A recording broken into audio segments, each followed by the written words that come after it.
اعوذ باللہ من الشیطان الرجیم بسم اللہ الرحمن الرحیم۔ حضرت موسیٰ علیہ السلام اور حضرت خضر علیہ السلام کا واقعہ، آیات 60-82۔ حضرت موسیٰ علیہ السلام نے اللہ کی طرف سے علم و حکمت حاصل کرنے کی خواہش ظاہر کی۔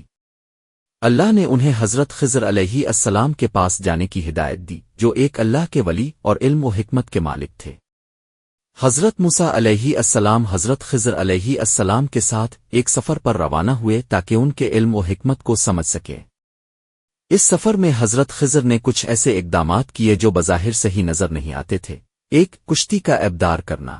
حضرت خضر نے ایک کشتی کا ابدار کیا تاکہ وہ کشتی کو سمندری لوٹ مار سے بچا سکیں، کیونکہ کشتی کے مالک ایک غریب اور نیک آدمی تھے۔ دوز، بچے کا قتل۔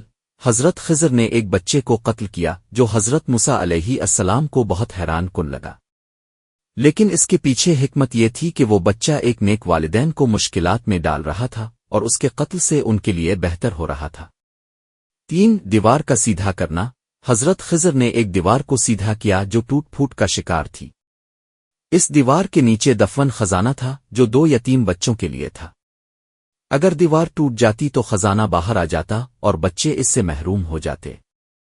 نصیحت، یہ واقعہ ہمیں سکھاتا ہے کہ اللہ کے فیصلے ہمارے علم سے باہر ہو سکتے ہیں اور ان میں چھپی ہوئی حکمت ہوتی ہے۔ حضرت خضر کے اقدامات کی حکمت کو ہم عموماً نہیں سمجھ سکتے، لیکن اللہ کی حکمت ہر چیز میں شامل ہے۔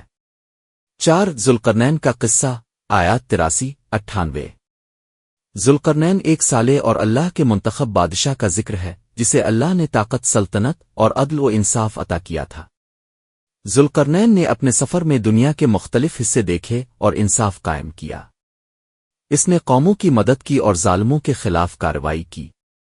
ذوالقرنین نے ایک علاقے میں جا کر ایک دیوار بنائی تاکہ ایک قوم کے ظلم سے لوگوں کو محفوظ رکھا جا سکے۔ ذوالقرنین نے اپنی سلطنت میں عدل و انصاف قائم کیا اور لوگوں کی مدد کی۔ اس نے اپنی طاقت کو کسی کی ظالم کے لیے استعمال نہیں کیا بلکہ لوگوں کی بھلائی کے لیے کیا۔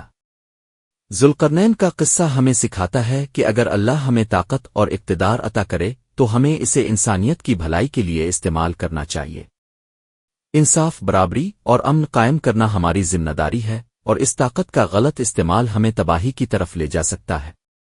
ماخذ: ڈاکٹر اسرار احمد کی تفسیر قرآن اور ان کی تشریحات سے ماخوذ تفصیلات۔